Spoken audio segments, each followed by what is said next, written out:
আপনাদেরকে এবং আপনাদের এই মাদ্রাসাকে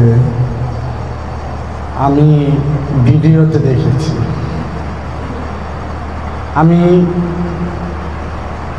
জানতাম যে আমি আজ না হয় কাল এই মাদ্রাসায় আসব, শুধু সময়ের অপেক্ষা ছিল।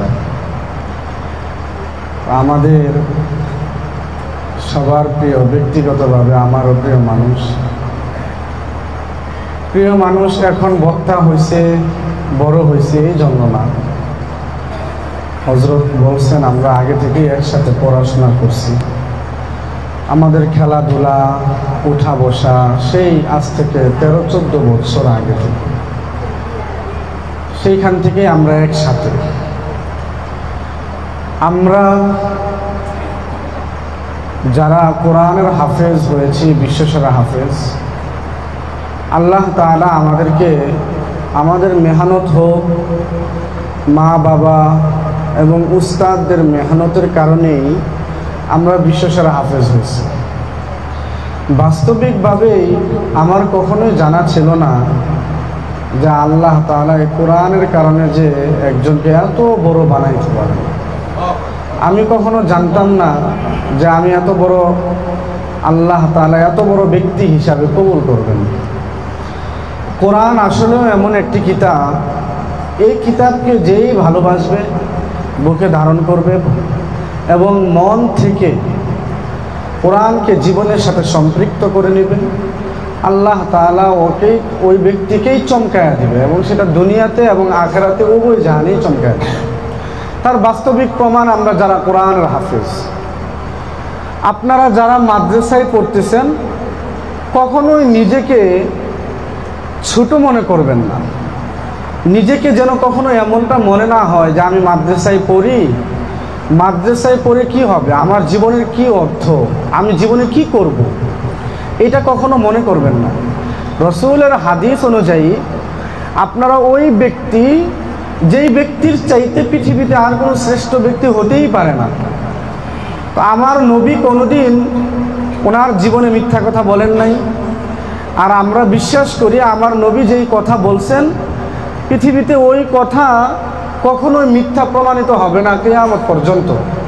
তো নবীজি বলছেন তোমরা যারা কোরআন পড়ো, কোরআন শিখো, তোমাদের চাইতে শ্রেষ্ঠ ব্যক্তি এই পৃথিবীতে আর কেউ নেই।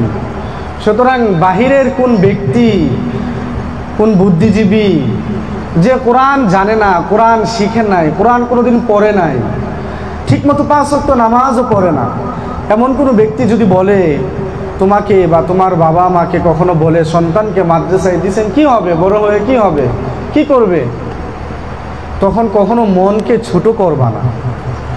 মনকে ছোট করার কোনো প্রয়োজন নেই। মনে রাখতে হবে তুমি ওই ব্যক্তি, যেই ব্যক্তি হাজারো লাখো কোটি মানুষের ভিড়ে একজন শ্রেষ্ঠ ব্যক্তি। আল্লাহ তাআলার কাছে তুমি কবুলিয়াত একজন ব্যক্তি, যাকে আল্লাহ তাআলা শত শত মানুষের মাঝে, যুবকের মাঝে যাচাই বাছাই করে কোরআনের জন্য কি করছেন, কবুল করছেন। তুমি শ্রেষ্ঠ ব্যক্তি। সবসময় মনকে বড় করে রাখতে হবে। ইনশাআল্লাহ আমি কোরআন পড়তেছি, আল্লাহ তাআলা আমাকে কোরআনের জন্য কবুল করেছেন, এটা আমার জন্য বিশাল সৌভাগ্যের বিষয়। চাইলেই কেউ কোরআনের হাফেজ হতে পারে না, চাইলেই কেউ মন চাইলেই কোরআনের জন্য মাদ্রাসায় এসে ভর্তি হতে পারে না। যাকে আল্লাহ কবুল করবেন শুধুমাত্র ওই ছেলেটাই মাদ্রাসায় কোরআনের জন্য কবুল হবেন। সেই জন্য আল্লাহ তাআলা আমাদেরকে বড় করছেন দ্বীনের জন্য এবং এই কোরআনের জন্য। আমরা অনেক মেহনত করছি, অনেক স্বপ্ন দেখছি এবং ওই স্বপ্নের সাথে মেহনতটাকেও জুড়াইয়া দিছি, তা বাস্তবায়ন করার জন্য রাত দিন আমরা মেহনত করছি। তো তোমাদেরকেও কি করতে হবে, সেই পরিমাণ চেষ্টা করতে হবে। তোমাদেরকেও একদিন আমাদের চাইতেও বড় হাফেজ হতে হবে।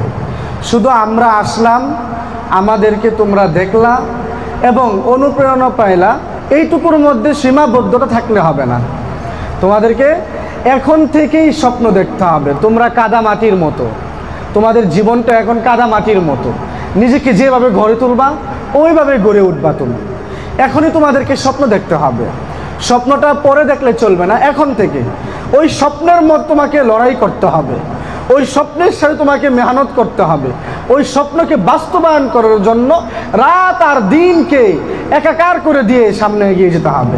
ইনশাআল্লাহ তোমরা আমাদের চাইতেও বড় হবে ইনশাআল্লাহ একদিন।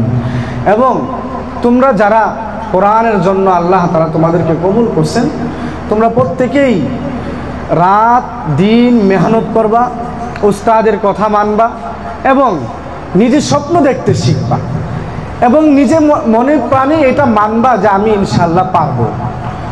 আমি যদি পারতে পারি তোমরা কেন পারবা না? তোমরা আমাদের চাইতে আরও ভালো পারবা ইনশাআল্লাহ। এবং তোমরা যে মাদ্রাসায় পড়তেছো এই মাদ্রাসার জন্য দোয়া করবা, মাদ্রাসার শিক্ষক যারা আছেন তাদের জন্য দোয়া করবা, আল্লাহ তাআলা যেন এই প্রতিষ্ঠানকে কবুল করেন এই দোয়া করবা। শেষ রাতে কোনো ব্যক্তির যেন তাহাজ্জুদ বাদ না যায়। একজন তালেবুল ইলম তাকে ওই পরিমাণ ভালো মানুষ হতে হবে, ভালো একজন ব্যক্তি হতে হবে যেই ব্যক্তির ভিতরে ওই সমস্ত গুণ থাকবে যা অন্য হাজারো সাধারণ মানুষের ভিতরে নাই। একজন তালেবুল ইলম ওরকম হতে হবে যার সাথে সাধারণ হাজারটা মানুষের মিলবে না। তার চাল চলন, ওঠা বসা, কথাবার্তা, তার চিন্তাধারা, তার চিন্তা মেহনত, তার সব কিছু হতে হবে পরিবর্তনশীল। তাহলেই তোমার আমার মা বাবা যেই স্বপ্ন নিয়ে মাথার ঘাম পায়ে ফেলে এই রাত দিন চেষ্টা করে টাকা ইনকাম করে টাকা উপার্জন করে তোমাদের পিছনে খরচ করতেছে, আমাদের কাছে আমানত দিছে তোমাদেরকে ভালো একজন মানুষ হিসাবে গড়ে তোলার জন্য, ওই স্বপ্নকে তখন বাস্তবায়ন করা সম্ভব। সেই তালেবুল ইলম এমন একজন মানুষ হতে হবে। এমন একজন মানুষ যদি না হতে পারো, শুধু ভালো হাফেজ হইলা, চরিত্র ভালো না, শুধু ভালো হাফেজ হইলা, তোমার কথাবার্তা ভালো না, আমল আখলাক ভালো না, তোমার মানুষের সাথে আদব আখলাক ভালো না, তাহলে কোনো দিনও তুমি একজন ভালো মানুষ হতে পারো নাই। আমি তো বলি আগে একজন ভালো মানুষ হতে হবে। কেমন ভালো মানুষ? তুমি যখন এলাকায় যাবা, গ্রামে যাবা, তোমাকে দেখে পাশের বাড়ির আরেকজন ছেলে যেন এই কথা বলে, আম্মু আমিও মাদ্রাসায় পড়বো। তার বাবা যেন বলে ওই ব্যক্তি ওই লোকের ছেলে মাদ্রাসায় পড়ে, তার আদব আখলাক এত ভালো, আমার সন্তানটাকেও মাদ্রাসায় দেব। তখন এই মাদ্রাসার সুনাম হবে, তোমাদের উস্তাদদের সুনাম হবে, মাদ্রাসার যিনি প্রধান আছেন ওনার সুনাম হবে। সুতরাং তোমাদেরকে এই জিনিসটা খেয়াল রাখতে হবে, আমি যেইখানে পড়ি ওই মাদ্রাসার বদনাম যেন কোনো দিনও না হয়, ওই মাদ্রাসার সুনাম যেন হয় এবং আমার দ্বারা যেন আরও মানুষ এই মাদ্রাসায় আসে, এই চিন্তাধারা নিয়ে সামনে আগাইতে হবে এবং সব সময় বড় হওয়ার স্বপ্ন দেখতে হবে।